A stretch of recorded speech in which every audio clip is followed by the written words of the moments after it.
Hi friends, I'm Kitty and welcome to Little Wattle Nursery. I'm an adult doll collector that creates content that aims to encourage fun and positivity in our hobby. You are never too old for dolls and never too old for a hobby you love, so stick around and have some dolly fun. Hi friends, today my reborn doll Princess Adelaide is joining me for a long overdue outfit change, and I'm also going to show you the new crown that I recently purchased from TEMU for her.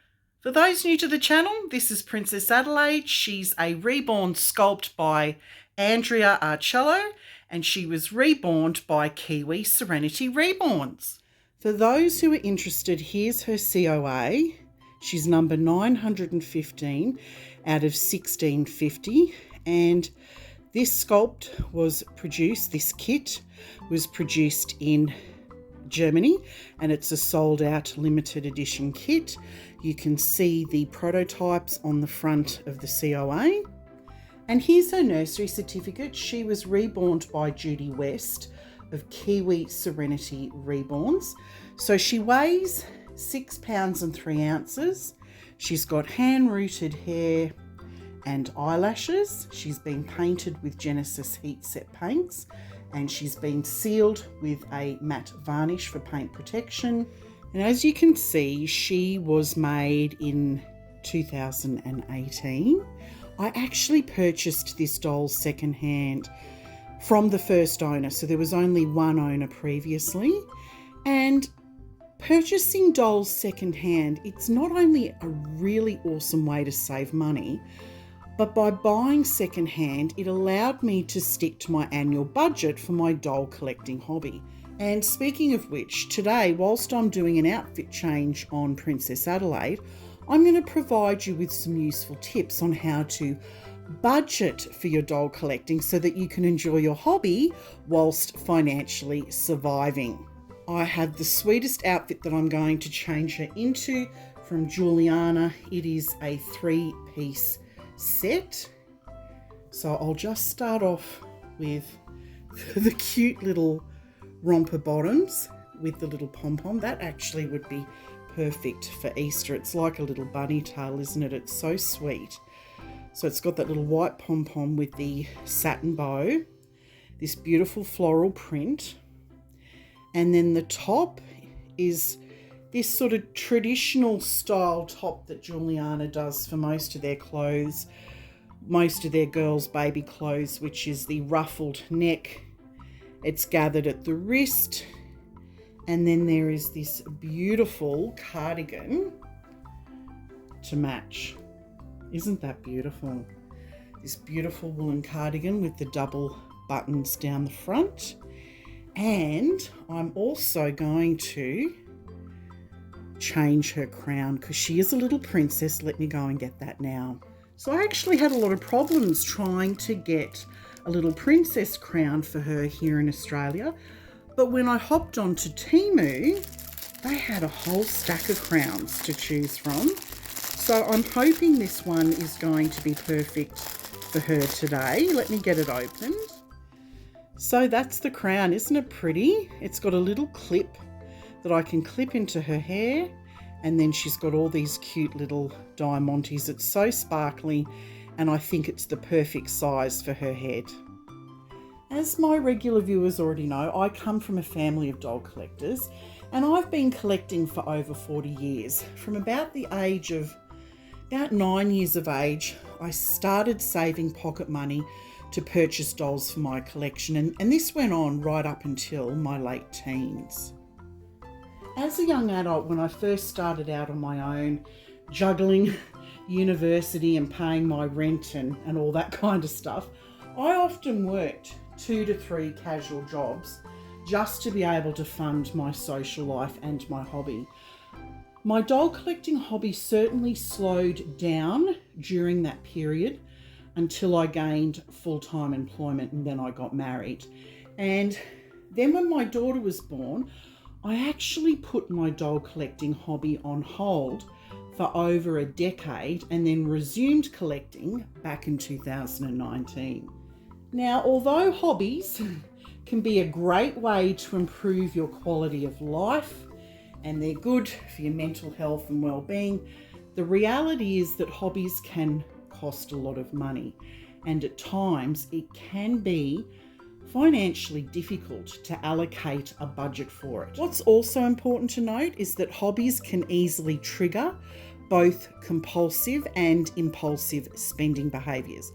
So this is why it's important as a doll collector to focus on the financial part of having a hobby by setting some reasonable limits up front so that it does not derail you financially. So setting realistic goals and expectations and sticking to an allocated budget, that's key to enjoying a long-term successful hobby. Let me share with you 8 really useful tips that are going to help you to effectively manage your hobby. Tip number 1, create an annual doll collecting wish list. Now, you would have already seen one of these wish lists from one of my previous videos from earlier this year, and I showed how I created my own annual wish list. I'm going to include a link to that video in the description box below. For me, I find that writing a wish list for my doll collecting on an annual basis works really well for me because I can set a budget and start focusing on my list.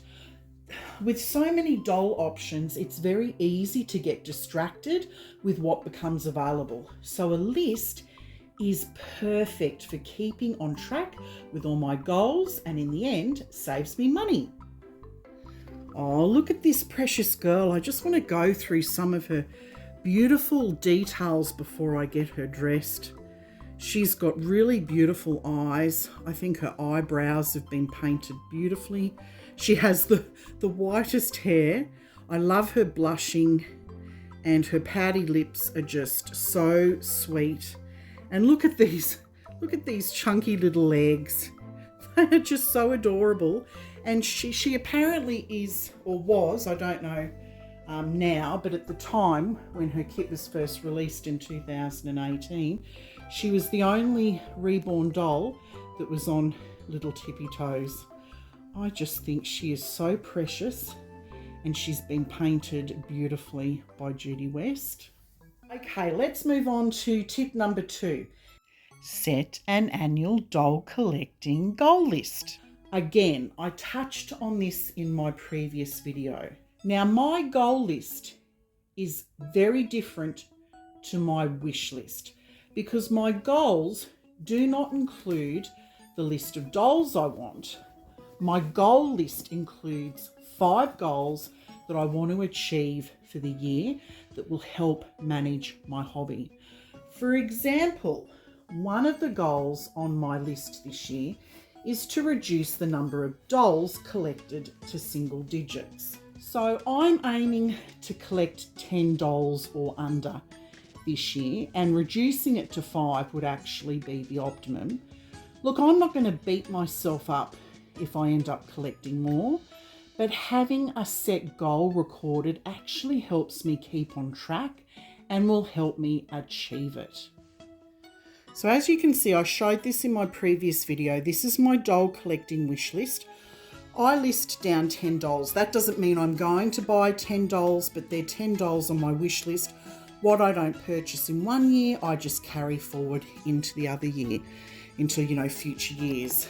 And this is my doll collecting goals. And I normally set myself 5 goals because it's achievable. And as you can see, the first goal is reduce the number of dolls collected to single digits.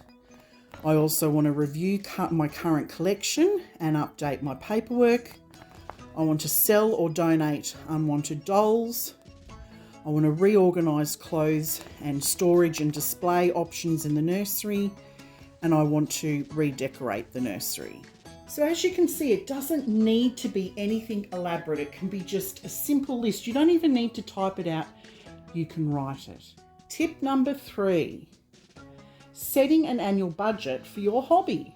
Now, financial experts have a sort of broad and general rule that a hobby budget should not exceed 5 to 10% of your annual take-home pay. So not your gross pay, your take-home pay. Now look, this is a very rough number because it depends on individual circumstances. For example, a retired person, they might have more financial freedom to spend on their hobby than an individual who's trying to pay off, say, a major debt like their mortgage. Basically, if you have your debt under control, then you are on solid ground to have about 5 to 10% spare in your budget to put towards your hobby. However, if you're really, really uncertain about how much money you can annually spend on your doll hobby, my best tip is to set aside some spare cash. So it has to be spare, only spare cash out of your pay each week or each fortnight to put towards your doll hobby. And you must keep a track of how much you're spending, because the last thing you want to be doing is getting into debt over a hobby. Likewise, it is financially wise never to fund your hobby using like an interest credit card, or shortchange your long-term investing or retirement efforts. If you want a hobby bad enough, you will need to work for it. And it may even mean taking on a second job to fund it. Otherwise, what you'll need to do is you'll need to look for ways to reduce your current annual fixed expenses. Oh my goodness, look how scrumptious little Princess Adelaide is looking in this outfit so far. Oh my goodness, she's such a little cutie. Oh, look at this. Look at the little pom-pom on the tushy. That is just so stinking adorable. Oh my goodness, that's so sweet. All right, let's get back to business. So when you're setting a budget for your hobby, remember that you're not just going to have expenses for purchasing your dolls. There's going to be other expenses such as clothes, accessories, resource books and magazines, maybe doll show entries, and maybe some happy friend mail. So there's going to be a lot more than just collecting dolls. So make sure that you factor those expenses into your budget. Now, what's worked really well for me, and a lot of financial experts will actually recommend this, it's opening a separate bank account with its own debit card dedicated to your hobby. It's a really simple tip to prevent hobby expenses creeping into your everyday financial responsibilities. Having a dedicated bank account will ensure that you will always know on hand what money you have available, and it's going to help prevent impulse spending. Tip number 5, accurately recording how much you are spending on your hobby. Now, a simple Excel spreadsheet is a really easy way to track how much you're annually spending on your hobby. And it's also going to be a really useful tool to help you set an annual budget for future years in your hobby. Tip number 6. Oh my gosh, this one's so important. For us doll collectors, it really, really is. Stay away from spending triggers. Who can relate to that? Who can relate to spending triggers? I think a lot of us can. Because this is the thing with our hobby. We're constantly searching the internet for our dream dolls. That's what we do. So, unfortunately, because we're always on the internet searching, it's going to be really easy to fall into the trap that you think you need to have the newest doll or the newest doll kit on the market. These triggers are emotionally charged and they're really difficult habits to break. So one of the most effective ways to change impulse spending behaviours is to follow a once a week rule. Now, this rule forces you to wait 1 week to spend your money on something that you want. Psychology experts say that 7 days is generally a magical way to separate impulse wants from rational needs. I encourage you to try it because you're going to be really surprised to discover after 1 week how much your impulse buying urges will decrease. Tip number 7, opt for second-hand dolls. Your doll collecting hobby will be just as enjoyable with second-hand dolls and accessories as it is with new. Try your luck at thrift stores, garage sales, or online marketplaces to save a huge amount of money for your doll collecting hobby. I've been doing it for years. I have no issues buying second-hand Reborn dolls, and I've saved a lot of money for some very good quality dolls, I might add. Likewise, if you have dolls or accessories that you no longer want or use, selling them is also a great way to generate more money for your hobby. So my final tip, tip number 8, find lower cost dolls to collect. Now, the starting point for a new Reborn doll is around $500 to $600 in Australia, and it's probably fairly similar in other countries as well, you know, whatever the equivalent is. And high-end and prototypes, they're worth thousands of dollars. For many, that's simply unattainable. You can actually save a lot of money by purchasing a Paradise Galleries or Ashton Drake Galleries doll, Reborn doll, which costs between $99 and $300. Although these dolls are manufactured, many include handcrafted and hand-painted features from an artisan working in the factory. These dolls are an affordable option, and they can often come with a payment plan option as well, and they even come with a little COA. So they are a really good starting point for anyone new to collecting, or perhaps you don't have a lot of spare cash to be able to invest in your hobby.